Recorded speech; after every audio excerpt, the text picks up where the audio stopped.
میں نے ایسا کیا کر دیا؟ اس نے جان بوجھ کر بے چارگی سے کہا۔ انسپیکٹر نے مجھے کہا کہ تم سے رابطہ کروں اور تمہیں تھانے بلاؤں۔ اگر تم معصوم ہوئی تو آ جاؤ گی، ورنہ نہیں، وہ اپنی رو میں کہتی چلی گئی۔ تب اس نے ایک دم سے کہا، میں آ جاتی ہوں تھانے، میں نے کون سا جرم کیا ہے؟ نہیں نہیں مت آنا، وہ تجھے بہت ذلیل کریں گے، انہیں کوئی بندہ نہیں مل رہا جس پر یہ ڈال دیں قتل۔ وہ ڈرے ہوئے لہجے میں بولی۔ جب میں نے قتل کیا ہی نہیں، اس نے کہا تو آپ ہی بولی۔ اچھا سن، میں تجھے بتاتی ہوں انہوں نے رات کیا کیا باتیں کی ہیں، تم خود سمجھ جاؤ گی کہ اصل میں بات کیا ہے۔ جیسے اس نے یہ کہا، نینا کے دماغ میں ایک دم سے یہ بات آ گئی کہ آپی فوزیہ تو وہ ہے جو زیادہ لمبی بات نہیں کرتی، یہ تفصیل کیوں سنانے بیٹھ گئی ہیں۔ اگلے ہی لمحے وہ سمجھ گئی کہ اسے ٹریپ کیا جا رہا ہے۔ تبھی اس نے کہا، آپ تھانے میں ہی ہونا، میں ابھی آدھے گھنٹے میں ادھر پہنچ جاتی ہوں، وہیں باتیں ہوں گی۔ اچھا رک بات سن، میں آ جاتی ہوں، تم خدا کے لیے یہاں نہ آنا، اس نے کہا تو نینا نے تحمل سے کہا، آپی فکر مت کر، میں آ رہی ہوں، چل پہلے کوارٹر میں آتی ہوں، وہیں بات کرتے ہیں، خدا حافظ۔ یہ کہہ کر اس نے کچھ بھی سنے بغیر فون بند کر دیا۔ وہ اپنے فون کی طرف دیکھنے لگی تھی، یہی فون اس کا پھندا بن جانے والا تھا۔ فون پر خواہ مخواہ کی لمبی بات سے اس نے جو اندازہ لگایا تھا وہ ٹھیک لگ رہا تھا۔ وہ ابھی یہی سوچ رہی تھی کہ اس کا فون بج اٹھا۔ وہ انسپیکٹر کی کال تھی۔ اس نے فون ریسیو کر لیا لیکن باہر کی جانب چلتی چلی گئی۔ جی سر، وہ مؤدبانہ لہجے میں بولی۔ اوئے تو نے بتایا ہی نہیں اور ایویں سکھی بھاگ گئی ہو، تو نے نوکری چھوڑ دی؟ انسپیکٹر نے یوں بے تکلفانہ انداز میں کہا جیسے وہ اس کے بارے میں عام سی بات کر رہا ہو۔ بس سر چھوڑ دی، اس نے منمناتے ہوئے کہا۔ اوئے ایسے کیسے چھوڑ دی؟ تیری پارٹی واٹی کرتے تجھے عزت و احترام سے رخصت کرتے، اس نے کہا۔ بس سر، وہ پھر منمنائی اور باہر والا داخلی دروازہ پار کر کے پورچ میں آ گئی۔ وہاں پر موجود لوگ اسے دیکھ رہے تھے۔ اسے کچھ فاصلے پر بھاگ علی بھی یوں دیکھ رہا تھا جیسے اسے سمجھ نہ آ رہی ہو، جبکہ نینا اسے گاڑی نکالنے کا اشارہ کر رہی تھی۔ وہ اشارہ سمجھ گیا، وہ تیزی سے ادھر بڑھ گیا۔ اچھا یہ بتاؤ کیوں چھوڑی یہ ملازمت؟ انسپیکٹر نے کہا تو وہ سمجھ گئی کہ وہ بات کو طول دینا چاہتا ہے۔ تبھی اس نے کہا، سر جی میں 1 گھنٹے تک تھانے ہی آ رہی ہوں، آپی فوزیہ کو مجھ سے کوئی کام ہے، وہیں آ کر ساری باتیں کرتی ہوں، اس نے بے چارگی سے کہا۔ ٹھیک ہے آ جاؤ، ہم تیرے لیے پارٹی کا بندوبست کرتے ہیں، انسپیکٹر نے کہا۔ اوکے سر، آ رہی ہوں، یہ کہہ کر اس نے فون بند کر دیا۔ اس وقت تک کار اس کے پاس پورچ میں آ چکی تھی۔ اس نے بیٹھتے ہی ڈرائیور کو چلنے کا اشارہ کیا۔ اس کا خیال تھا کہ جس قدر جلدی ہو سکے وہ اس سیل فون سے نجات حاصل کر لے۔ اس نے بیٹھتے ہی سم نکالی اور فون ڈیڈ کر دیا۔ اتنے میں گاڑی گیٹ سے باہر جا چکی تھی۔ میڈم کدھر جانا ہے؟ ڈرائیور نے پوچھا۔ مارکیٹ، اس نے کہا تو ڈرائیور نے گاڑی دائیں جانب موڑ کر تیز کرتا چلا گیا۔ اگلے ہی موڑ پر مڑتے ہی وہ دھک سے رہ گئی۔ اس کے سامنے کا منظر وحشت ناک تھا۔ سامنے چوراہے پر 2 گاڑیاں کھڑی تھیں، ایک 4 وہیل میں چند لوگ تھے اور دوسری طرف کار کھڑی تھی جس میں سے وہ تینوں تفتیشی باہر نکل کر کھڑے تھے۔ انہوں نے سیاہ سوٹ پہنے ہوئے تھے، آنکھوں پر چشمہ لگائے وہ تینوں مختلف سمتوں کی جانب منہ کیے کھڑے تھے۔ نینا ایک لمحے کے 1000ویں حصے میں سمجھ گئی کہ وہ لوگ جان گئے ہیں کہ گولی کہاں ہو سکتی ہے۔ ایسا کیسے ہو گیا؟ بلا شبہ وہ اپنے کسی فون سے پکڑی گئی تھی۔ ان لوگوں کو اس کی لوکیشن کا تو اندازہ ہو گیا تھا کہ وہ کس علاقے میں ہے، لیکن کہاں پر ہے یہ ابھی انہیں پتہ نہیں چلا تھا۔ وہ اسی تلاش میں تھے، چنانچہ اس نے فون بند کر کے سم نکال دی ہوئی تھی۔ اسی وجہ سے انہیں پتہ نہیں چل رہا تھا، ورنہ اب تک وہ اس پر ہاتھ ڈال چکے ہوتے۔ ان کے ساتھ پولیس پوری طرح مل گئی ہوئی تھی، وہ اب تک چھپی رہی تھی۔ اسے تلاش کیسے کیا گیا یہ ابھی تک اس کے لیے معمہ تھا، مگر یہ وقت معمے حل کرنے کا نہیں بلکہ ان سے بچ کر نکل جانے کا تھا۔ لمحہ بلمحہ کار ان کے نزدیک ہوتی چلی جا رہی تھی۔ اس نے اپنا آنچل تھوڑا بڑھا لیا مگر چہرہ پوری طرح نہیں چھپایا۔ ممکن تھا کہ اس طرح انہیں شک ہو جاتا۔ کار بالکل ان کے نزدیک پہنچ گئی۔ اس نے اپنا سر ذرا سا جھکا لیا۔ ڈرائیور کو کسی بھی صورتحال کی کوئی خبر نہیں تھی، اس لیے وہ بڑے اطمینان سے کار ڈرائیو کرتے ہوئے دائیں جانب مڑ گیا۔ وہ سیدھا مارکیٹ کی طرف جا رہا تھا جو وہاں سے ½ کلومیٹر سے بھی کم فاصلے پر تھی۔ وہ ان کے قریب سے گزر کر آگے چلی گئی تھی۔ تبھی اس نے اپنا فون نکالا اور تیزی سے پیغام لکھ کر شعیب کو بھیج دیا۔ جس وقت وہ مارکیٹ پہنچی اس وقت تک شعیب کا فون آ گیا۔ اس نے کار سے اتر کر فون ریسیو کر لیا۔ اس نے کم سے کم لفظوں میں اسے ساری بات بتا دی۔ شعیب نے ساری بات سن کر تیزی سے کہا، میں ادھر ہی آ رہا ہوں، تم وہیں مارکیٹ میں ٹھہرو، میں ابھی وہیں پہنچتا ہوں۔ لیکن تم یہاں آ کر کیا کرو گے؟ میں تو یہاں سے نکل رہی ہوں، میں کہیں۔ اس نے کہا تو وہ بولا، تم وہیں ٹھہرو، بلکہ کسی بھی شاپ میں چلی جاؤ۔ اوکے، اس نے کہا اور فون بند کر دیا۔ اس وقت تک وہ شاپنگ سینٹر میں چلی گئی تھی۔ وہ ایک گارمنٹس کی دکان تھی۔ نینا مختلف لباس دیکھنے لگی، مگر اس کا دھیان دکان میں شیشے کے پار تھا جہاں اس کی کار کھڑی تھی۔ وہ دیکھنا یہ چاہتی تھی کہ وہ صرف سم کو ٹریس کرتے ہوئے اس تک پہنچے تھے یا ان کے پاس کوئی ایسا آلہ بھی ہے جو اس کے خالی فون کو بھی ٹریس کر سکتا ہے، لیکن ابھی تک وہاں کوئی نہیں آیا تھا۔ وقتی طور پر خطرہ ٹل گیا تھا۔ تقریباً 15 منٹ بعد شعیب کا فون آ گیا۔ وہ اسے باہر بلا رہا تھا۔ وہ باہر نکل کر شعیب کی کار میں جا بیٹھی۔ اس کے ساتھ ہی اس نے کار بڑھا دی۔ فون کہاں ہے؟ سڑک پر کار سیدھی کرتے ہوئے شعیب نے پوچھا۔ میرے پاس ہے، پرس میں، اس نے جواب دیا۔ اوہ شکر ہے، مجھے لگا شاید تم نے اسے کہیں پھینک نہ دیا ہو، اس نے اطمینان سے کہا۔ کیوں؟ اسے تو پھینک دینا چاہیے تھا، مجھے موقع نہیں ملا، ورنہ میں نے تو اسے جان چھڑوا لینا تھی، نینا نے کہا۔ یہ بہت کام آئے گا، شعیب نے کہا۔ وہ کیسے؟ نینا نے تجسس سے پوچھا۔ یاد ہے تمہیں جب پہلی بار مٹھن ہان کے لوگوں سے آمنا سامنا ہوا تھا اور اس وقت ایک فون ہمارے ہاتھ لگا تھا اور میں نے ہی تمہیں وہ فون پھینک دینے کو کہا تھا، اس نے تفصیل سے بتایا۔ ہاں مجھے یاد ہے، وہ سوچتے ہوئے بولی۔ اس کے بعد میں نے ایسے ہی کسی فون سے کام لینے کا سوچا اور اس پر تجربات کیے ہیں، میرا تجربہ کامیاب رہا ہے۔ اب دیکھنا ٹھیک 2 گھنٹے بعد یہ فون وہی لوکیشن بتائے گا جو ہم دکھانا چاہیں گے، شعیب نے سنجیدگی سے کہا تو اس نے انتہائی حیرت سے پوچھا، کیا ایسا ہو جائے گا؟ تم دیکھنا، وہ مسکراتے ہوئے بولا۔ اب ہم کہاں جا رہے ہیں؟ نینا نے پوچھا۔ ہم اپنے فارم ہاؤس جا رہے ہیں، جہاں باغ علی پہنچ چکا ہے ہماری خدمت کے لیے۔ وہاں کے سارے ملازم بابا نے حویلی واپس بلا لیے ہیں، اس نے پھر تفصیل سے بتایا۔ لیکن میرے دماغ میں کچھ اور آ رہا ہے، پہلے مجھے یہ بتاؤ، وہ لوکیشن والی جو بات کہی تھی، وہ فون اس وقت تیرے پاس ہے نا ادھر؟ نینا نے پوچھا۔ نہیں، ادھر فارم ہاؤس کی لیب میں پڑا ہے، میں تجربہ وہیں کر رہا ہوں۔ اب میں نے سوچا تھا 2-4 مزید بنا لوں، شعیب نے بتایا تو اس کا چہرہ لٹک گیا۔ پھر چند لمحوں بعد وہ بولی، اچھا چل فارم ہاؤس چل، بتاتی ہوں کیا کرنا ہے۔ شعیب نے سر ہلایا اور کار بھگا دی۔ نینا کے ہاتھ میں پرانا فون تھا، اس نے تاجہ کے نمبر ملائے اور رابطے کا انتظار کرنے لگی۔ چند لمحوں بعد تاجہ بولی، ہیلو، کون ہے؟ میں ہوں گولی، اس نے بالکل ہی بدلی ہوئی آواز میں کہا تو تاجہ نے ایک دم سے خوشی میں کہا، اوئے جی صدقے میں واری جاؤں، سچ میں تجھے بہت یاد کر رہی تھی، وہ بے تابی سے بولی تو نینا نے گہری سنجیدگی سے کہا، میں تجھے شاید اب بھی فون نہ کرتی، لیکن تجھے اطلاع دینا بہت ضروری تھا۔ وہ کون سی؟ اس نے تجسس سے پوچھا۔ سنو، مٹھن خان اب پولیس کے ذریعے تجھے پکڑنے کا طے کر چکا ہے، وہ سلامت خان کا قتل تجھ پر ڈال رہا ہے، اس لیے اس کے بندے اور پولیس تجھے پکڑنے آ رہے ہیں، اپنا بندوبست کر لے۔ اس نے یوں کہا جیسے اسے یہ بتاتے ہوئے بڑا دکھ ہو رہا ہو۔ خبر پکی تو ہے نا؟ تاجہ نے پوچھا۔ اگر خبر سن کر تیرا دماغ خراب ہو گیا ہے یا تم ڈر گئی ہو تو فکر مت کرنا، میں وہیں ہوں گی، گولی نے غصے بھرے لہجے سے کہا تو تاجہ بولی، تمہیں قسم ہے تمہارے پیر کی تم نے نہیں آنا، میں خود ہی انہیں۔ نہیں تاجہ، میں ہوں گی وہاں، لیکن دکھائی نہیں دوں گی، ورنہ ان کا قتل بھی تم پر پڑ جائے گا، فکر نہ کر، حوصلے سے ان کا سامنا کرنا، باقی میں دیکھ لیتی ہوں، اس نے تاجہ کو غصہ دلاتے ہوئے کہا تو وہ جوش سے بولی، تم آؤ یا چاہے نہ آؤ، میں انہیں دیکھ لوں گی، چل پھر ملتے ہیں، اس نے کہا اور فون بند کر دیا۔ اس نے وہ فون رکھا اور وہ نیا فون لے لیا جس پر شعیب نے لوکیشن سیٹ کر دی تھی۔ وہ فون کرنے لگی تو ایک دم سے رک گئی، شعیب کی طرف دیکھ کر بولی، یار میں رسک نہیں لینا چاہتی، ہم یہاں سے نکلتے ہیں، دیکھا جائے گا جو ہوگا، باہر نکل کر فون کرتے ہیں۔ ہم زیادہ سے زیادہ آدھے گھنٹے تک تاجہ کے گاؤں کے پاس ہوں گے، وہ جتنی بھی جلدی نکلیں گے ہم سے پہلے نہیں پہنچ سکتے، شعیب نے اسے سمجھایا۔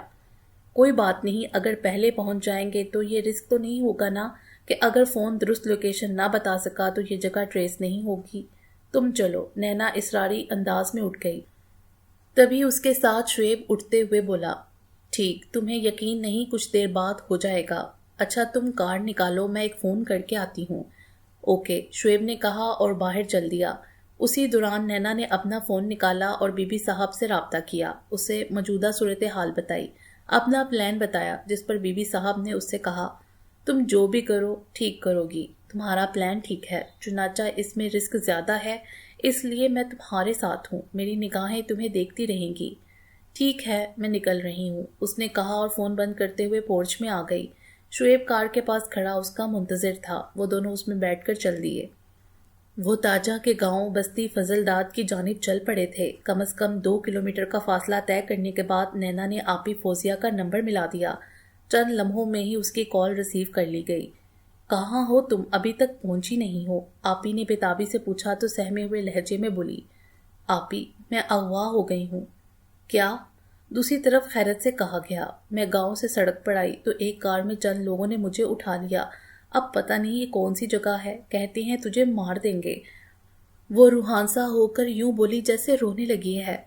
تم حوصلہ رکھو، میں کرتی ہوں کچھ، آپی نے تیزی سے کہا تو وہ ڈرے ہوئے انداز میں بولی، آپی جو کرنا ہے جلدی کرنا، کوئی اندازہ ہے کہاں ہو تم؟ اس نے پوچھا۔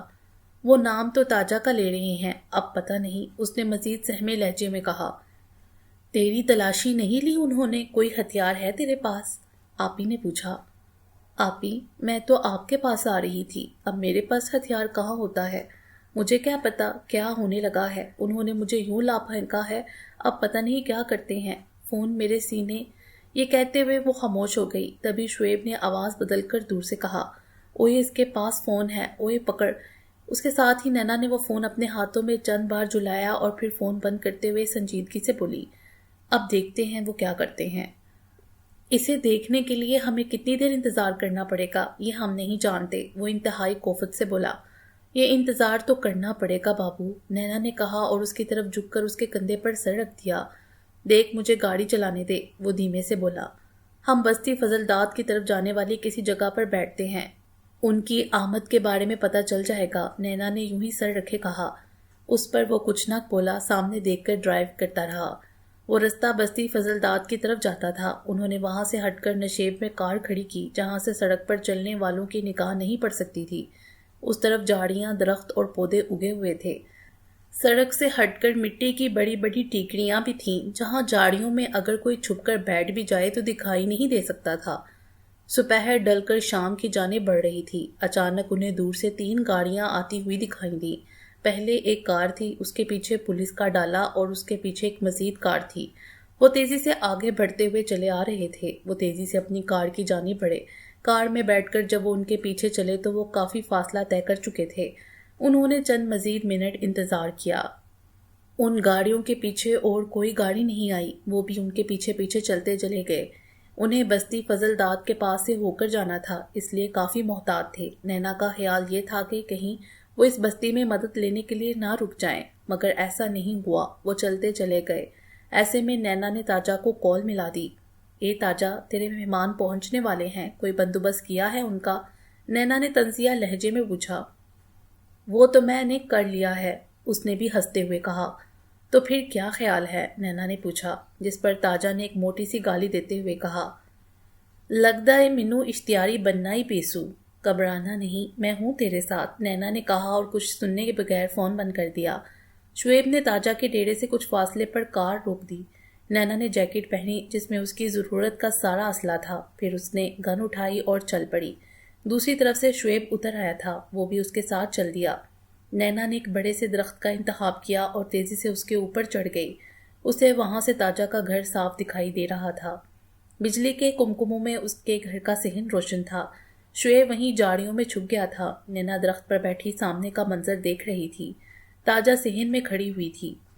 پولیس کے چند سپاہیوں نے گھر کو گھیرا ڈال لیا تھا۔ انسپکٹر اور تینوں تفتیشی ان کے گھر کے گیٹ پر تھے، لیکن کافی پیچھے ہٹ کر کھڑے تھے۔ 2 سپاہی آگے بڑھے اور انہوں نے جیسے ہی گیٹ بجایا، صحن میں کھڑی ہوئی تاجہ گیٹ کی جانب بڑھتی چلی آئی۔ اس نے گیٹ کا چھوٹا دروازہ کھولا اور اندر ہی سے ان کے ساتھ کوئی بات کی، جس پر وہ سپاہی اندر صحن میں داخل ہو گئے۔ انہوں نے تاجہ کو قابو کرنا چاہا، جس پر تاجہ نے گھوم کر فائر کر دیا۔ بلا شبہ پسٹل اس کے ہاتھ میں تھا، جو اس نے اپنی چادر میں چھپایا ہوا تھا۔ اس کے ساتھ ایک سپاہی کی چیخ بلند ہوئی اور وہ اپنی ٹانگ پکڑ کر بیٹھ گیا۔ اس کے ساتھ ہی گھر کی چھت سے اور دوسری طرف ڈیرے کی چھت سے فائرنگ ہونے لگی۔ یہ ایک طرف سے دھمکی تھی کہ وہ خاموشی کے ساتھ واپس چلے جائیں ورنہ انہیں سخت مقابلے سے گزرنا ہوگا۔ انسپیکٹر پاگل نہیں تھا کہ وہ چند لوگوں کی نفری کے ساتھ وہاں پر حملہ آور ہو گیا تھا۔ پہلی نگاہ میں تو یہی لگتا تھا کہ وہ چند لوگوں کے ساتھ وہاں آ گیا ہے، لیکن اگلے ہی لمحے یہ بات واضح ہو گئی کہ وہ کسی ضام میں وہاں آ گیا تھا یا پھر اسے مجبور کر کے یہاں لایا گیا تھا۔ وہ تینوں تفتیشی چیتے کسی تیزی سے گیٹ کے اندر داخل ہو گئے۔ وہ ایک دم ہی سے تین اطراف میں بھٹ گئے۔ تاجا کی توجہ ایک طرف ہی ہو سکتی تھی، ایسے میں فلک شیر بھی صحن میں آ گیا۔ اس نے بھی گن تان لی ہوئی تھی۔ تبھی انسپیکٹر بھی صحن میں چلا گیا۔ وہ تفتیشی انہیں باتوں میں الجھانے لگے۔ نینا سمجھ گئی کہ وہ اسے اچانک جھپٹ کر پکڑ لیں گے۔ وہ خود پر قابو کیے سامنے دیکھ رہی تھی۔ تبھی تاجا نے پسٹل تان لیا۔ وہ ٹھٹک کر رک گئے۔ وہ انہیں گھر سے باہر نکل جانے کا کہہ رہی تھی، جو اس کے اشاروں سے پتہ چل رہا تھا۔ وہ پیچھے ہٹنے لگے۔ اچانک ایک تفتیشی ہوا میں اچھلا اور وہ تاجا پر جا پڑا اور اسے لیتے ہوئے زمین پر گر گیا۔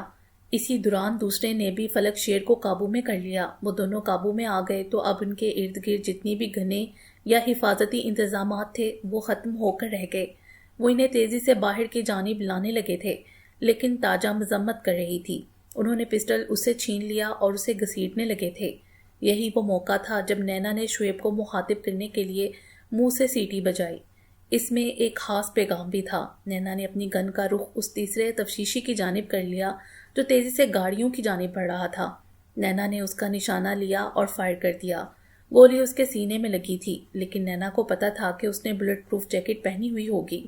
یہ دیکھنے کا وقت نہیں تھا۔ اس نے اگلا فائر کر دیا جو سیدھا اس کے چہرے پر لگا۔ وہ چکرا کر گر پڑا۔ وہ لوگ ابھی گاڑیوں تک نہیں پہنچے تھے، گیٹ کے پاس ہی تھی۔ نینا کو کسی کے ساتھ ہمدردی نہیں تھی۔ اس نے دوسری تفتیشی کو نشانہ بنایا تو وہ بھی فلک شیر کو چھوڑ کر الگ ہو گیا۔ تیسرے نے تاجا کو نہیں چھوڑا بلکہ اس کے ساتھ لپٹ کر پسٹل اس کے سر پر رکھ لیا۔ یہی اس کی حفاظت تھی۔ نینا اس کا نشانہ نہیں لگا سکتی تھی۔ اسی دوران شعیب اپنا کام کرنے نکل پڑا تھا۔ اس نے گاڑیوں کے نیچے یا ان میں ہینڈ گرینیڈ پھینکنا تھا۔ اس نے اپنا کام کر کے اپنی کار کے پاس پہنچ جانا تھا۔ اب اتنے وقت میں نینا سے جو ہو سکتا اس نے وہی کرنا تھا۔ نینا نے دیکھا انسپیکٹر بدحواس ہو چکا ہے۔ اس نے انسپیکٹر کو نشانے پر رکھا اور یک بعد دیگرے کئی فائر کر دیے۔ وہ بھی تڑپنے لگا۔ کھیل کا پانسا بدلتے ہوئے دیکھ کر تاجا کے جو لوگ تھے وہ چھتوں سے فائر کرتے ہوئے نکل آئے۔ لاشعوری طور پر پولیس والوں کو اپنی حفاظت کا خیال تھا۔ اب نینا کے لیے مزید درخت پر رکنا خطرے سے خالی نہیں تھا۔ وہ انتظار کر رہی تھی کہ کب گاڑیاں دھماکے سے پھٹتی ہیں۔ چند لمحے ہی گزرے ہوں گے، تبھی پہلی کار پھٹی تو نینا نے درخت سے اترنا شروع کر دیا۔ جب دوسری پھٹی تو وہ زمین پر تھی۔ تیسری گاڑی پھٹتے ہی وہ اپنی کار کے پاس پہنچ چکی تھی۔ اس نے گن کار کی پچھلی نشست پر پھینکی اور اگلا دروازہ کھول کر جیسے ہی وہ بیٹھی، شعیب نے کار بڑھا دی۔ انہیں بالکل خبر نہیں تھی کہ تاجا کے ساتھ کیا ہوا، تیسرے تفتیشی کے ساتھ کیا ہوا۔ تاجا کے ساتھی اسے بچانے میں کامیاب ہو گئے تھے یا نہیں، تاجا مر گئی، انہیں کچھ پتا نہیں تھا۔ انہیں خوف صرف یہی تھا کہ بستی فضل داد کے لوگ راستے میں نہ آ جائیں، ورنہ بہت مشکل ہو جائے گی۔ شعیب نے ڈرائیونگ کی ساری فنکاریاں آزمانا شروع کر دیں۔ اس سے پہلے کہ بستی کے لوگ باہر نکلتے وہ وہاں تک جا پہنچے، تبھی نینا نے پہلے جیکٹ اتاری، پھر اپنا پسٹل اور اس کے بعد گریبان میں ہاتھ ڈال کر فون نکال کر انہیں ڈیش بورڈ کے خانے میں رکھتے ہوئے کہا، شعیب مجھے یہاں اتار دو۔ دیکھ لو تم بہت بڑا رسک لے رہی ہو، وہ بولا۔ یہ وقت بحث کا نہیں ہے میری جان، تم وہی کرو جو ہم میں طے ہو چکا ہے، وقت ضائع مت کرو، نینا نے ضد ہوتے ہوئے کہا تو شعیب نے کار روک دی۔ اس نے نگاہ بڑھ کر شعیب کی طرف دیکھا، ہاتھ بڑھا کر اس کا چہرہ چھوا اور اترتی چلی گئی۔ شعیب نے بھی اسے دیکھا اور کار بڑھا دی۔ 2 منٹ میں وہ نگاہوں سے اوجھل ہو گیا۔ نینا کے سامنے اندھیرا تھا، جس سے کچھ فاصلے پر موجود بستی کی روشنیاں صاف دکھائی دے رہی تھیں۔ وہ چند لمحے وہاں کھڑے کھڑے وارم اپ ہوئی اور پھر اس نے دوڑ لگا دی۔ وہ جیسے ہی بستی کے قریب گئی، سامنے سے بہت سارے لوگ آتے ہوئے دکھائی دیے۔ وہ گرتی پڑتی ان تک جا پہنچی۔ اس کا سانس کچھ حقیقی پھولا ہوا تھا، کچھ اس نے خود سے ظاہر کیا، یوں جیسے ابھی وہ گر کر بے ہوش ہو جانے والی ہے۔ لوگوں نے جب ایسے ایک اکیلی لڑکی کو بھاگ کر آتے دیکھا تو جھٹک گئے۔ تبھی وہ ان کے قریب جا کر گر گئی۔ کچھ دیر تک تو کوئی اس کے قریب نہ آیا۔ نیم دائرے میں کھڑے اسے دیکھتے رہے۔ ایک بندے نے اسے ٹارچ کی روشنی میں لیا ہوا تھا۔ ایسے میں ایک ڈھیر عمر سا بندہ اس کے پاس آیا اور کڑک کر پوچھا، کون ہو تم؟ نینا نے اس کی طرف دیکھنا بولنا چاہا لیکن اس کی آواز نہیں نکل رہی تھی، وہ گر کر زمین سے لگ گئی۔ یار دیکھو کہیں مر نہ گئی ہو، ایک شخص نے کہا تو اسی اڈیر عمر آدمی نے اسے کاندھے سے ہلایا۔ نینا نے آنکھیں کھول دی تو اس نے پوچھا، کون ہو تم؟ کہاں سے آئی ہو؟ وہ قتل بم مار دیا سب کو، اس نے ہکلاتے ہوئے جواب دیا۔ تم تاجا کے ڈیرے سے آئی ہو؟ اس شخص نے پوچھا تو نینا نے اس بات میں سر ہلا دیا۔ تبھی ہڑبڑاہٹ میں کئی سوال ہونے لگے۔ ادھر بڑی فائرنگ ہوئی، دھماکے بھی ہوئے، یہ ادھر کیا کر رہی تھی؟ کون ہے یہ؟ یار اسے ہوش دلاؤ، یہی سب بتائے گی ادھر کیا ہوا۔ یہ سب سن کر نینا نے پھر اٹکتے ہوئے کہا، مجھے نہیں پتا، مجھے تو وہاں اغوا کر کے لایا گیا تھا، میں تو ڈیرے کے ایک کمرے میں تھی، اچانک فائرنگ ہونے لگی، بم بھی چلے، میں وہاں سے بھاگ نکلی۔ او تو یہ بات ہے، اسی اڈیر عمر نے کہا، آؤ وہاں پتہ کرتے ہیں۔ کسی کی آواز ابھری، بالکل نہیں، ادھر خطرہ ہے، کسی نے کہا۔ چلو اسے تو گھر لے چلیں، کہیں اس کا کوئی بولا۔ نہیں میں کہیں نہیں جاؤں گی، مجھے تھانے تک پہنچا دو پلیز، نینا نے تیزی سے کہا۔ تھانے؟ اس اڈیر عمر نے پوچھا۔ ہاں تھانے، یا پھر وہاں اطلاع کر دو یا میری بات کرا دو، نینا نے بھرپور اداکاری کرتے ہوئے کہا۔ اچھا ٹھیک ہے، کچھ کرتے ہیں، لیکن پہلے تمہاری طبیعت ٹھیک ہو جائے، چلتے ہیں، اسی اڈیر عمر نے تیزی سے کہا، پھر اٹھ کر کسی سے کہنے لگا کہ وہ کار لے کر آئے۔ وہ وہاں زمین پر ہی بیٹھی رہی، کچھ لوگ اس کے ارد گرد کھڑے رہے، چنانچہ اس کے سر پر چادر نہیں تھی، وہ اپنے بالوں کی اوٹ میں ہی دیکھ رہی تھی۔ اسی اڈیر عمر نے اسے سہارا دے کر کھڑا کیا، وہ اسے لے کر ایک قریبی گھر میں چلے گئے، جہاں اسے چارپائی پر اسے لٹا کر اس پر چادر پھیلا دی گئی، اسے دودھ دیا گیا، جسے پی کر وہ چپ چاپ لیٹ گئی۔ کچھ ہی دیر بعد کسی نے آ کر تاجا کے ڈیرے کے حالات کی تفصیل بتائی۔ وہ کچھ یوں تھی، وہاں پولیس نے چھاپا مارا، لیکن تاجا نے مذمت کی۔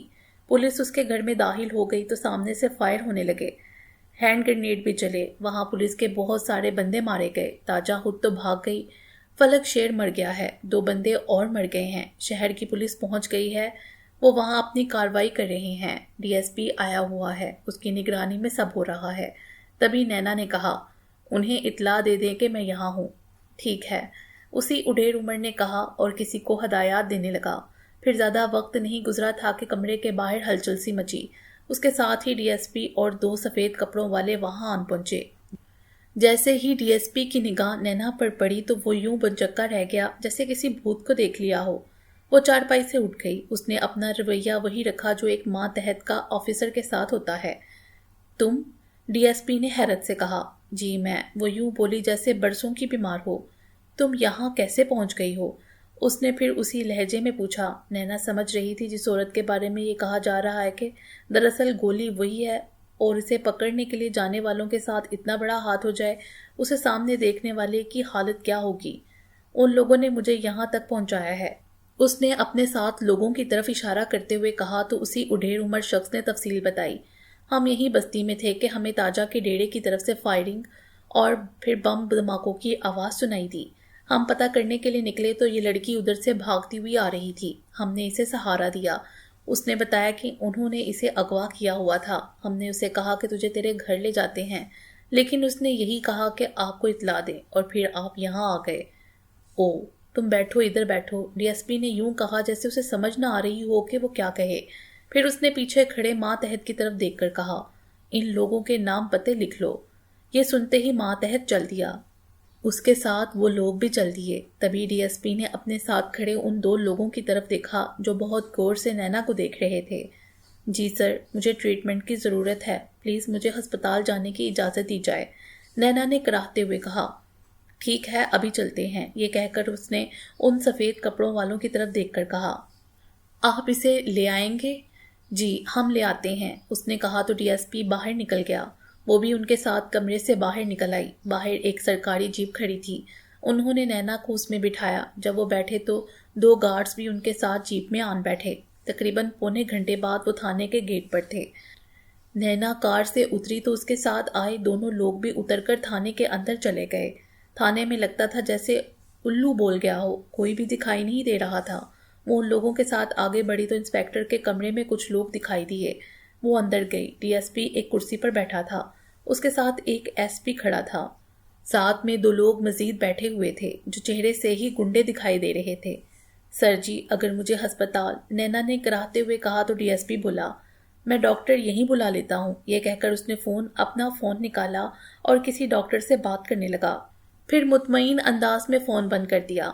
ڈاکٹر آ رہا ہے، تم مجھے یہ بتاؤ کیا ہوا تھا؟ سر جی، میں اپنے گاؤں میں تھی کہ آپ ہی فوزیہ کا فون آیا کہ مجھے تھانے میں بلایا جا رہا ہے۔ میں نے فوری آنے کا کہا اور گاؤں سے شہر تھانے آنے کے لیے سڑک پر آئی۔ میں وہیں کھڑی تھی۔ تم رات گاؤں میں تھی؟ ان سفید کپڑوں والے ایک شخص نے پوچھا۔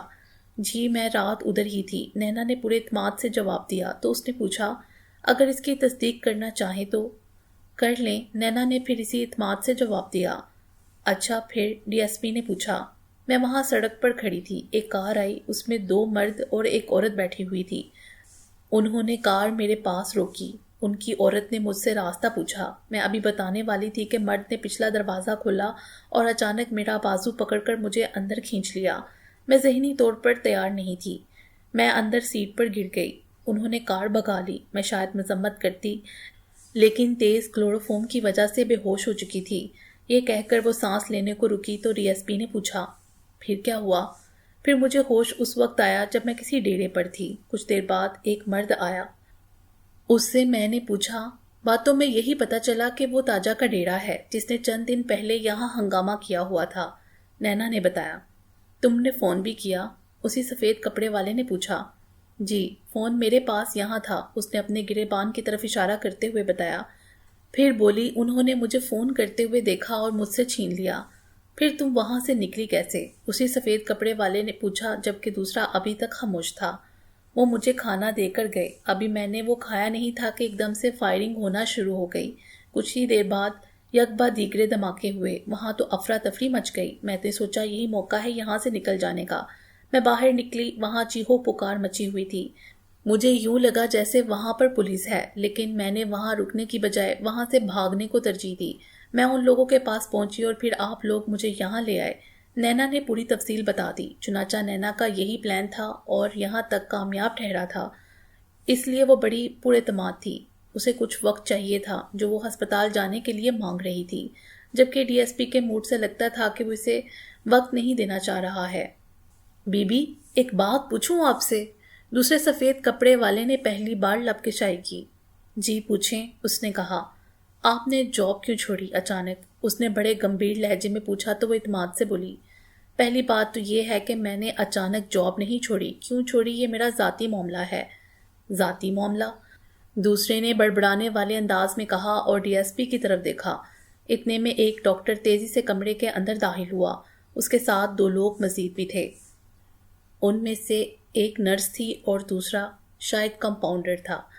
سلام دعا کے بعد ڈاکٹر نینا کو دیکھنے لگا۔ کچھ دیر بعد اس نے کہا، ظاہری چوٹ تو کوئی نہیں ہے، انہیں آرام کی ضرورت ہے، فی الحال میں انجیکشن دے دیتا ہوں، دوا لینے کے بعد یہ نارمل ہو جائیں گی۔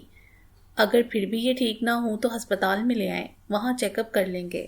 یہ کہتے ہوئے اس نے ساتھ آئے لوگوں کو انجیکشن کے بارے میں بتایا۔ انہوں نے کچھ دیر بعد اسے انجیکشن دے دیا۔ ذرا سی دیر ٹھہر کر وہ لوگ چلے گئے۔ اس دوران ڈی ایس پی کو بار بار فون آتے رہے اور وہ ہوں ہاں میں جواب دیتا رہا۔ اب اس کا کیا کرنا ہے؟ ان 2 گنڈا نما آدمیوں میں سے ایک نے کہا تو ایک سفید کپڑوں نے کہا، یہ ہماری تحویل میں رہے گی، مگر خان صاحب نے کہا ہے کہ اسے، اس نے کہنا چاہا جسے سفید کپڑے والے نے اس کی بات کاٹ کر کہا، نہیں، بعد میں، ابھی نہیں۔ بعد میں کا کیا مطلب؟ ہم اسے ابھی لے کر جائیں گے، ساری تفتیش ڈیرے پر ہوگی، ہم پوچھیں گے اس سے، ان میں سے ایک نے کھڑے ہوتے ہوئے کہا۔ اس وقت نینا کو پتا چلا کہ یہ لوگ مٹھن خان کی طرف سے وہاں پر تھے۔ دیکھو، میں آرام سے بات کر رہا ہوں کہ پہلے ہم تسلی کریں گے، اس کے بعد جو بھی کرنا ہوگا اس کا فیصلہ کریں گے، ایک سفید کپڑے والوں نے سکون سے کہا۔ اس کا انداز بتا رہا تھا کہ وہ نہ تو مٹھن خان کے نام سے حائف تھا اور نہ ہی اس گنڈا نما شخص کے روپ میں آیا تھا۔ یوں دال گلتی ہوئی نہ دیکھ کر اس گنڈے نے ڈی ایس پی سے پوچھا، کیا میں خان صاحب کو فون کر دوں کہ اس لڑکی کو ہمارے ساتھ نہیں بھیج رہے ہیں؟ دیکھو، تم خان صاحب سے کہو یا نہ کہو، اب یہ معاملہ میرے بس کا نہیں ہے، تم شاید ان دونوں صاحبان کے بارے میں نہیں جانتے ہو۔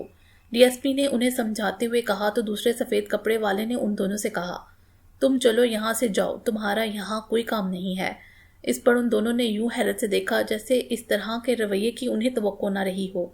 اس سے پہلے کہ وہ کچھ کہتے کمرے کے باہر کافی ہلچل ہوئی، جس کے ساتھ ہی دھیما دھیما شور ہونے لگا۔ ایسے میں منشی اندر داخل ہوا اور آتے ہی سلوٹ مارتے ہوئے تیزی سے بولا، سر باہر پریس ہے، انہیں کسی نے کہہ دیا ہے کہ سلامت خان کی قاتل پکڑی گئی ہے اور اس وقت تھانے میں ہے۔ کسی نے کوئی بات کی، کچھ بتایا انہیں؟ ڈی ایس پی نے پوچھا تو منشی نے کہا، میری اتنی ہی بات ہوئی ہے، میں اندر آ گیا ہوں۔ اچھا انہیں اندر بھیجو میرے پاس، ڈی ایس پی نے سوچتے ہوئے کہا۔ یہ سنتے ہی منشی باہر چلا گیا۔ ذرا سی دیر میں چند صحافی اور ان کے ساتھ کیمرہ مین اندر آ گئے۔ سر، کیا یہی ہے وہ قاتل لڑکی جس نے سلامت خان کو قتل کیا تھا؟ ایک نوجوان سے تیز ترار صحافی نے تیزی سے پوچھا تو ڈی ایس پی نے نہایت تحمل سے پوچھا، آپ کی تعلیم کیا بیٹا؟ اس پر اس جوان نے ہڑبڑاتے ہوئے کہا، میرے سوال کا تعلیم سے کیا تعلق سر جی؟ اس لیے کہ تمہارے سوال سے لگا کہ تم ان پڑھ قسم کے جاہل بندے ہو۔ ڈی ایس پی کے آخری لفظوں میں طنز تھا۔ کیا مطلب؟ وہ چونکتے ہوئے بولا، تم نے یہ کیسے کہہ دیا کہ یہ لڑکی قاتل ہے؟ ڈی ایس پی نے اس کی طرف دیکھ کر پوچھا۔ ہمیں پتہ چلا ہے کہ تھانے میں اس وقت، اس نے کہنا چاہا تو ڈی ایس پی نے اسے جھڑکتے ہوئے کہا، پہلے اچھی طرح تصدیق کرتے ہیں، پھر اپنا سوال سوچ سمجھ کر کرتے ہیں۔ یہ لڑکی ہمارے سٹاف سے ہے، یہ لیڈی کانسٹیبل ہے۔ تمہیں تو یہ بھی پتہ نہیں ہوگا کہ جدید صحافت میں لیڈی بھی نہیں کہتے، یہ اخلاقیات ہے۔ یہ سنتے ہی چند لمحے خاموشی رہی، پھر ایک دوسرے صحافی انتہائی طنز سے چبھتے ہوئے لہجے میں بولا، تو پھر سر جی وہ تاجہ کا کیا بنا جس نے اتنے لوگوں کو قتل کر دیا؟ وہ فرار ہو گئی، اس کا کیا جرم تھا کہ اس پر ریڈ کیا گیا؟ سنا گیا ہے کہ یہ ریڈ غیر قانونی تھا، جو صرف ایم این اے کے کہنے پر ہوا۔ ان میں جو غیر اخلاقی سوال ہیں وہ نکال دیں۔ آپ لوگوں کو جس نے بھی یہ خبر دی وہ غلط ہے۔ ڈی ایس پی نے اس کی بات کو نظر انداز کرتے ہوئے کہا، پھر سانس لے کر بولا، بات صرف اتنی ہے کہ تاجہ سے پوچھ تاچھ کے لیے اس کے ڈیرے پر انسپیکٹر گیا تھا، جس پر مشتعل ہو کر سامنے سے فائرنگ کر دی گئی، جس کے نتیجے میں اتنا بڑا سانحہ ہو گیا۔ ابھی تک چونکہ ہم معاملے کو دیکھ رہے ہیں، اس لیے وقت سے پہلے کچھ نہیں کہہ سکتے۔ ہم باقاعدہ پریس ریلیز جاری کر دیں گے، آپ انتظار کریں۔ ڈی ایس پی نے انہیں مطمئن کرنے کے لیے کہا۔ وہ کچھ دیر تک یوں ہی سوال کرتے رہے، جن کا وہ جواب دیتا رہا۔ کچھ بھی مزید معلومات نہ پا کر وہ چل دیے۔ آپ لوگ بھی جائیں، ڈی ایس پی نے مٹھن ہان کے لوگوں کی طرف دیکھ کر کہا۔ لفظ ابھی اس کے منہ میں ہی تھے کہ آپی فوزیہ کمرے میں داخل ہوئی۔ اس نے سلوٹ مارا تو ڈی ایس پی نے اس کی طرف دیکھ کر کہا، اسے اپنے ساتھ لے جاؤ، شاید ہسپتال جانا پڑے۔ اوکے سر، آپی فوزیہ نے سلوٹ مارتے ہوئے کہا تو نینا اٹھ گئی۔ وہ کافی حد تک سمجھ گئی تھی کہ یہ سارا سین کیا چل رہا ہے، اس لیے وہ اطمینان سے آپی فوزیہ کے ساتھ چل دی۔ باقی انشاءاللہ اگلی ویڈیو میں۔ امید ہے آپ کو یہ ویڈیو پسند آئی ہوگی۔ ہمارے چینل کو سبسکرائب کریں اور بیل آئیکن کو پریس کر دیں ہمارے چینل کی لیٹسٹ اپڈیٹس حاصل کرنے کے لیے۔ شکریہ۔